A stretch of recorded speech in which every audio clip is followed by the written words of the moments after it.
today we want to talk about how to play the stock market in 2019. Paul, before we go to the future, what about the past? Yeah, quick recap on the numbers for 2018. The market down 6.9% in price terms, but only 2.8% when dividends are included. So not a good return, Peter, but not a total disaster. Interestingly, the month of December, the returns were largely flat, which I think would surprise many people given what we heard about all the negativity on Wall Street. Yep. A takeout for me, looking at last year, Peter, is the outperformance of the top 20 stocks. So they actually finished only marginally down 0.4% compared to the market's 2.8%. But the small caps suffered and also the mid caps. So really the top 20 stocks did better. On a sector basis, these are the 11 industry sectors. Their returns for December, the month of December, and also for the year. The highlight, of course, with healthcare up 19.3% for the year. That's largely stocks like CSL and ResMed. IT also up 7.3%. The other one to highlight there was the materials sector, which lots of companies, but BHP and Rio were probably the big companies, and that's very much a function of iron ore prices held up pretty well. They were very focused on their capital returns with off-market buybacks and other actions. So they're the winners. The losers, the big one there was financials, the biggest sector on the ASX, down 9.7%, and that's why the market finished in the red. But the financials down so much, very hard for the rest of the market to make up that ground. And we can thank the Royal Commission for that. And we can largely thank the Royal Commission. That's 2018 in the numbers. Let's move on to 2019, Peter. What are the threats and opportunities in 2019? And I think the threats and opportunities are really closely linked. And the big one, of course, is trade and Trump and the negotiations that are going on right now. We're expected to hear by the end of February what the outcome is. Some positive noises already, and the market's liked it, and I think that's what we'll see. I think Trump knows he can't go to the next election with a stock market that's collapsing and a recession, and that's what would happen if these trade negotiations don't work. I think the Fed spooked the market in October when they were talking about raising interest rates aggressively in 2019. A couple of weeks ago, they changed their tune, and the market liked it, started to go up again. We've got the US recession fears that have been out there for some time, but they have only been fears.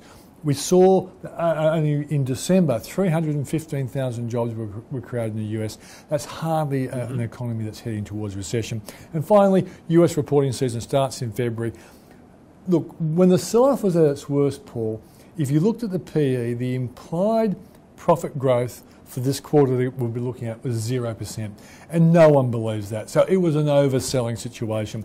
I think the last profit reporting was around 22% growth. They're thinking around 8 or 9%. If that comes in, I think they will like it, stocks will go up. So there are some other reasons to be optimistic as well, Peter? Well, exactly. They're interesting ones. Usually between November and April, stock markets in the US do really well. The third year of presidency, which we're in now, always good for the stock market. And finally, the Bank of America bull and bear indicator is actually at a very low, scary level, which once again, in terms of historical sense, is a great time to invest. Okay. What about China? I mean, people keep on bringing up China, the slowdown in China. How big an issue is that going to be? Yeah, well, I think it's important for us. It clearly has affected the FANG stocks, and part of the FANG stocks also is China's trade reaction to the USA. China's trying to re-stimulate. They know they have to do it. Their stock market's had a shocker for quite some time. They need to push their economy up. So I'm not worried about China. I think China will deal with China. Things like Brexit and EU will be little curveballs, but I go back to America. That's where my focus is. And that's going to be the driver for the Australian market. Okay, but before we talk about the Australian market, let's talk about some of the headwinds. I mean, that Australia faces coming up this 12 months. Well, clearly the election is going to be a real problem for us. I believe that if the US goes up, we'll go up with them, but not at the same pace, unless there are less fears around the election. And I think the election has Bill Shorten promising a smaller capital gains discount, 25% rather than 50%. He's affecting negative gearing in the housing sector, and the house prices are already falling. So that's going to be a negative for the local market. Then the Royal Commission's revelations or recommendations, which will come out in February.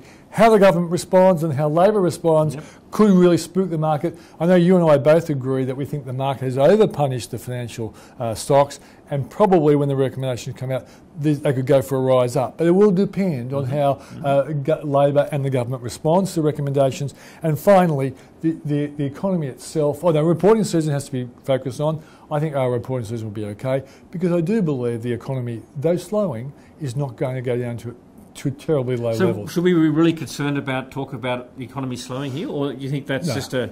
We have the same problem in the US. Both Australia and the US economy had big growth numbers, 3.5% for Australia. It may well peel back to 2.8%, which is still a good number. So I think that's the important point. We over-talked our growth, and some changes are coming through. But I still think Australia will grow at pretty good rates. Okay, putting all that together, how do we then play the market in 2019? I think you have to be positive, and there's been a buying opportunity, since Christmas, but you have to be very courageous to do it. I always believe once a market takes off and you can see the uptrend starting, that's the time to get on. And I think a lot of people are doing it now. I think there's still some volatility there because of the Trump trade thing. If the Trump trade war conclusion is seen by Wall Street as a positive, that will be the time to get on the Trump train with the market going up. And sectors and stocks that you like at the moment? Well, look, the sectors I like, financials for starters. I agree with you, top 20 stocks look pretty good. I like the idea of playing income because I don't think interest rates are going to rise. They're the sort of areas I'm going to be looking for going forward. Yeah, for me, a slightly more defensive orientation. I think yield is going to be back in vogue in 2019 because interest rates are staying low. Yeah. But I do like the financials. I do like the top 20 stocks and some of the other defensives. So, look, that's our view on how to play the stock market in 2019. Thanks for joining us.